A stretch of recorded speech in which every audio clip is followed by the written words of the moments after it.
Lead fever coming at you. Subscribe to Papa's YouTube channel. We're out. Good morning, folks. This is John with Lead Fever. And we're out here working on this Critter Getter 1022 again.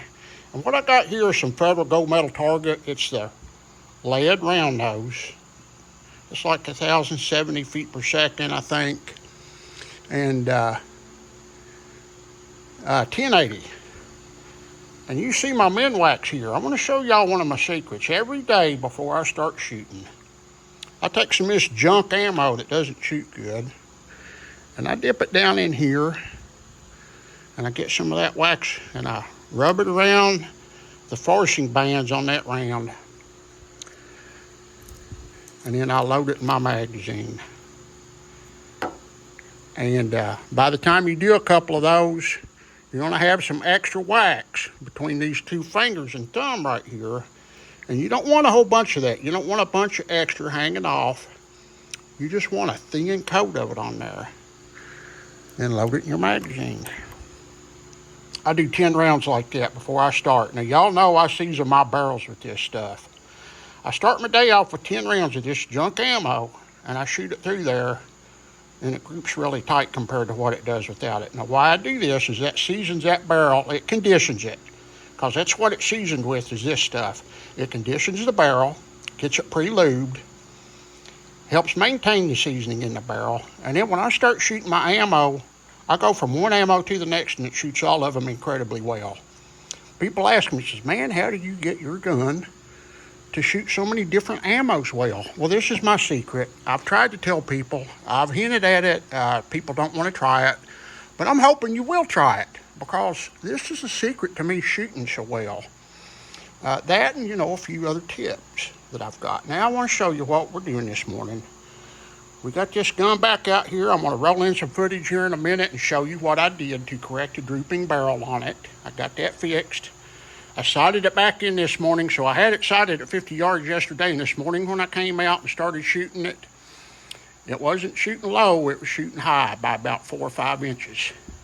So I brought the point of impact at 50 yards up by 4 or 5 inches. The 20 MOA rail is going to take care of the rest of it. Now I got to go down there and hang my load development target.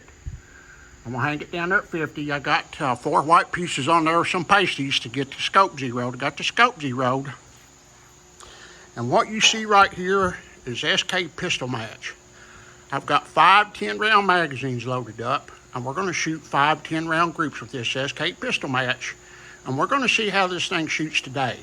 We're going to see if it's shooting better today than it did yesterday. So let me get my target camera set up. I'll be right back. We'll get this thing going, and we'll see how this thing is performing after I shimmed the barrel and I bedded the first 1.5 inches of the barrel in the stock to help tame the harmonics and hold it upright. This Lead Fever will be right back. Alrighty, this is John. We took this 1022 and my brother-in-law's out this morning, and we found out that after I put it in a different stock and it's got more pressure on the system now, the barrel is pulled down and we're shooting way low. There's no way we can get up to 100 yards. I had to do a little finagling to get 50 yards. I was almost too low to hit 50 yards. So here's what we're doing to fix that. Here we go. I'm shored up right in front of the action pad on this stock. And I have this putty, this JB Weld putty. It's 2-part putty. You need it. And then I'm gonna put it in there, and I've got the barrel waxed up with a release agent, the min wax. And I'm going to bed the first 1.5 inches of the barrel to help hold it solid and help hold it up. And I shim between the barrel and the receiver 200 thousandths to help hold it up. That's going to eliminate our barrel droop. So just stay with me. We'll get it done. We'll test it again in the morning, and we'll see how this works. Now that's what it looks like with the putty in there. I'm going to put the barrel in place, and I'm going to clamp it down, not real tight, but tight enough to let this set up in the proper place to where it's going to hold pressure on that very first part of that barrel. It's also going to help tame the harmonics in the barrel. So let's get this done and we'll see how it turns out. Alright, here's what it looks like once the barrel has been put in place And it's taking the form of the bottom of the barrel here and partially the flutes. See that little right in front of the V-block there, that pad of the barrel is what it's resting against. And that's going to help push it up. And then if you look real close, right there on the corner sticking out of the V-block, you'll see a shim hanging out on either side. That's a 0.002 inch shim. It's right there between the bottom of the receiver and the barrel channel and the barrel, helping lift up on that barrel from the loose fit of this factory receiver. So this is going to help us overcome the barrel droop. Do have a 20 MOA rail coming, so we can shoot 100, 150, 200 yards anyway. That scope is perfectly capable of that. So once this hardens completely, I'm going to put everything back together, and we'll go out in the morning and we'll shoot it again, and we'll see how it turns out.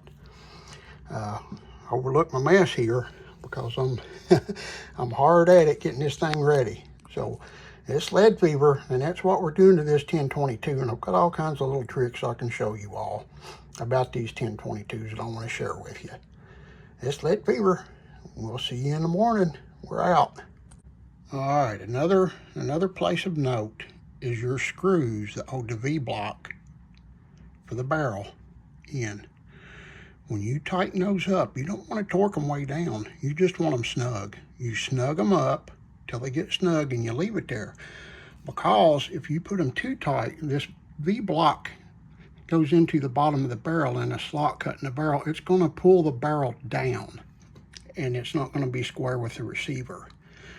So it don't take a lot. You don't even want maybe 20 inch-pounds is about it. I've seen people tighten them things down 40 or 50 inch-pounds or better, and it's not good. So that's just another piece of information I wanted to hand on.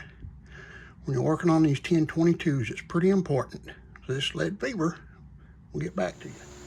All right, folks, let's get this started. I want to apologize. The audio is not going to be as good as it normally is. My wireless microphone, I accidentally turned the charging case upside down in my backpack. It disconnected and drained the battery. So it's charging right now. I got this SK pistol match. I have 5 10-round magazines loaded up, and we got the target down there. We're going to do 5 10-round groups for this 1022 critter getter here. After I worked on getting the barrel raised up where it's supposed to be, and bedding the first inch of it, 1.5 inches, help tame the harmonics.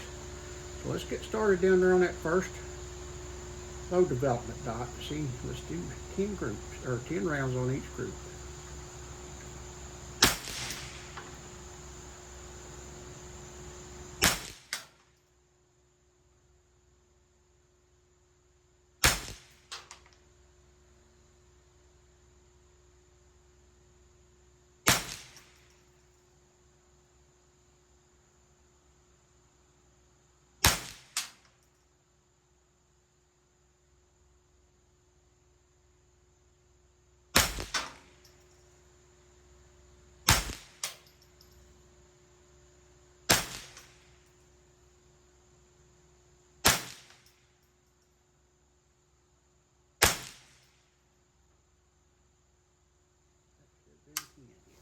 All right, that don't look too bad.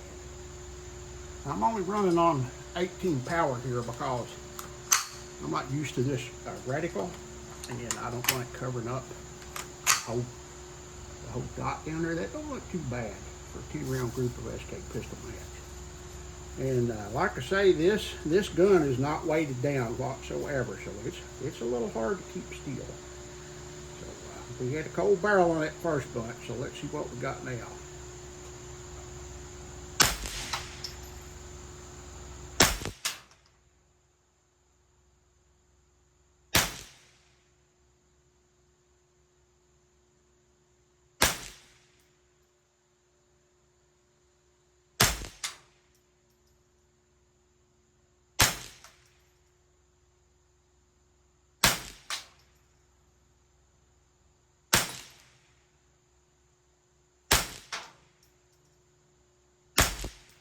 Couple of those down there. Those 2 outliers were me.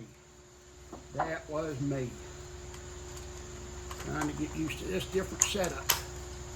We'll get it. It still ain't bad. Most all of them are in the same hole except for those two flyers. So let's get the third group.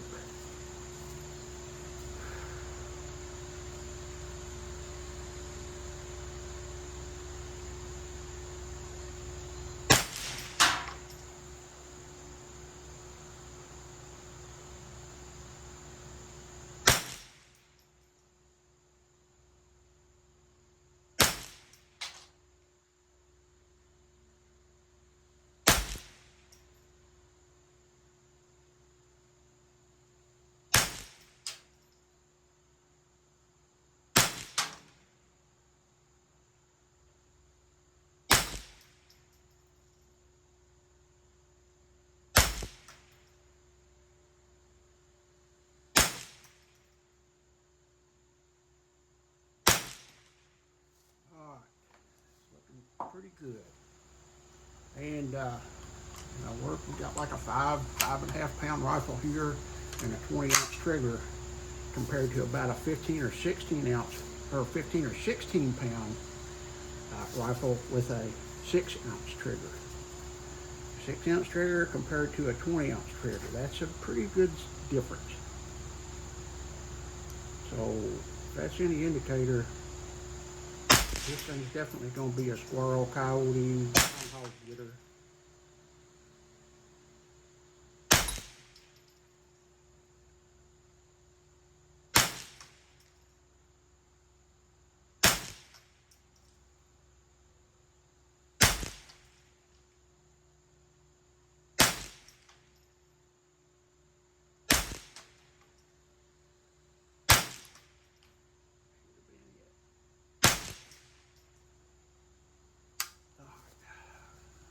One less than what it was. Looking pretty good down there.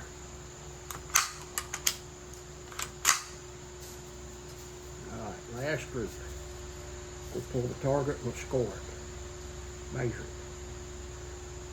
Let's see if we can make this last one a nice one.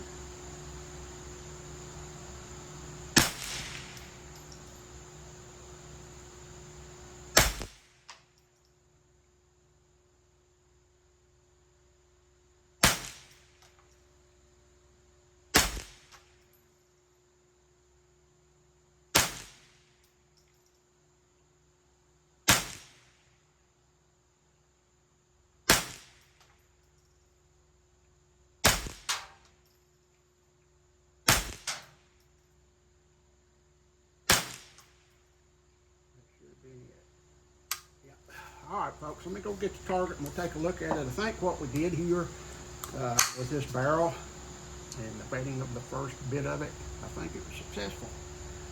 We'll measure these and we'll see. Be right back. Alright people, here's what we got. Now on that first group is a .49, that was a cold bore. And on this second group at .52, those two pulled shots were me. Had I not done that, that would have been under a .3 or about a .3 maybe. Then a .43, .43, a .37. And I know these look funny, but I have a wet backer down there, and see if I come in behind the back of it and fold that paper back in, that's opening the groups up immensely from what they look like, really. So that's a .448 inch average out of 50 rounds, 5-10 shot groups with the Critter Getter 1022. Using SK pistol match. I think that's very respectable. I believe we could do 5-round groups and have it in the .3s, or maybe under, maybe .25. So, and I'm still getting used to this rifle. So I think we've been successful from what we've done here. Got a 20 MOA rail coming. That'll get us out to 150 yards easy. That's about the limit of what he's shooting at. 112 is normally what he's shooting at. We can probably get there now. Since I've got the barrel pointing straight instead of drooping down. So this lead fever, this is the Critter Getter 1022 from my brother-in-law Marty Morrow. And I want to thank Marty for all the stuff he's done for me, the kid boat, the Victor Titan stock for my gun. And I think he's going to be really happy with this thing. God bless everybody for watching, and I hope you learned something from this. This is John Fox with Lead Fever. We're out.